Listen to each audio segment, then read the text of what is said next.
quando Erlo Stegen, que alguns aqui conhecem pessoalmente, eu nunca ouvi esse irmão falar pessoalmente. Eu tenho lido seu livro sobre o avivamento que ocorreu há 40 anos atrás entre os Zulus. Mas o quebrantamento dele foi tão radical, tão tremendo, que a reconstrução do seu coração deu para Deus usar aquele irmão de uma forma tão extraordinária, que vale a pena saber o que aconteceu e como aconteceu. Ele estava culpando Deus, estava culpando os outros membros da sua igreja, não serem espirituais, não buscar a santidade. Os seus jovens eram tão mundanos como qualquer outro jovem. Até um dia em que, numa reunião de oração, ele levanta para fechar a janela, porque tinha chefe da polícia, chefe do correio ali jogando tênis. E quando ele está fechando a janela, vem uma voz e diz: Erlo, se você fechar essa janela, eu fico no lado de fora. Daí, choradeira e choradeira. Visão de Deus e visão de si mesmo. O que aconteceu? Eu vou ler como ele descreve. Nem ao menos mencionamos hoje em dia o que aconteceu, porque as pessoas não entenderiam e pensariam até que o conto de fadas. E assim, em grande número, Zulus pagãos vieram. A qualquer hora do dia, em qualquer dia da semana, ao sairmos pela porta de frente da casa, encontrávamos 100, 200 pecadores endurecidos, chorando como crianças. Que houve? Perguntávamos. A resposta era: somos pecadores. Eles estavam convencidos do pecado, da justiça de Deus, a injustiça deles. Era como se o dia de juízo afinal tivesse chegado.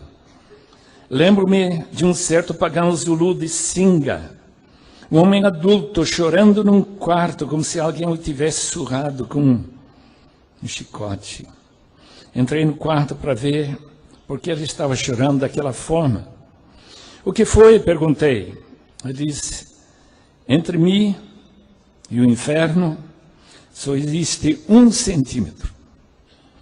Tentávamos confortar as pessoas que caíam sob convicção de pecado, dizendo que o sangue de Jesus lavaria todos os seus pecados, mas eles respondiam que nós não sabíamos quão profundos eles haviam sido. A convicção de pecado era tão profundo que alguns não podiam crer que Jesus pudesse perdoá-los. Orações feitas por nós de maneira alguma eram suficientes. Cada um desejava enumerar pessoalmente seus pecados, um por um, chamando de pecado aquilo que era mesmo pecado. Logo que a luz se rompia e eles obtinham a certeza de que Jesus havia perdoado, seus rostos brilharam como rostos de anjos. Os que tinham vindo chorando regressavam regozijando-se. Meus irmãos, quebrantamento traz alegria. No fim, meu tempo foi. Eu queria contar o que aconteceu no 7 de junho de 1859, em Calrain, na Irlanda. Muita gente reuniu na praça para ouvir vários pregadores.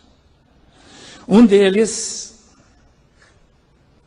ficou sem compreender porque as pessoas estavam olhando para ele, com aquele olhar fixo.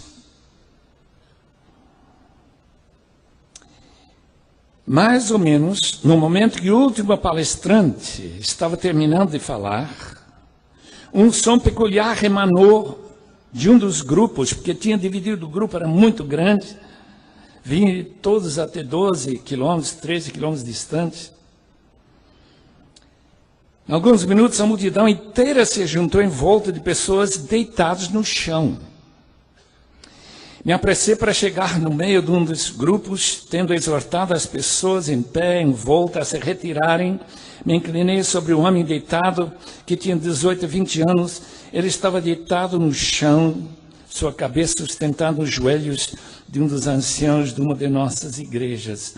Seus olhos fechados, suas mãos firmemente pressionadas no peito dele. Um incessante e profundo gemido saía de sua garganta, terminando num longo lamento. Senti o pulso, mas não tinha nada. Falei quietinho no seu ouvido: por que você lamenta assim? Abriu seus olhos por um instante. Podia perceber que tinha aquele olhar interior. E a expressão que mostra que a mente está inteiramente ocupada com seus próprios pensamentos. Oh, ele exclamou: meus pecados!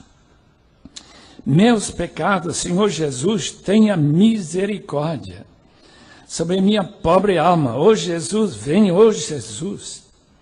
Tentei acalmá-lo, pedindo que ele me escute, enquanto repetisse algumas promessas de Deus para pecadores que perecem.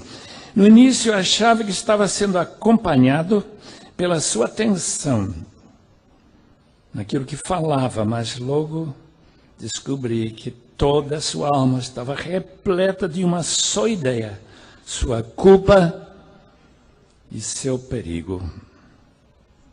Oh Deus, meus pecados.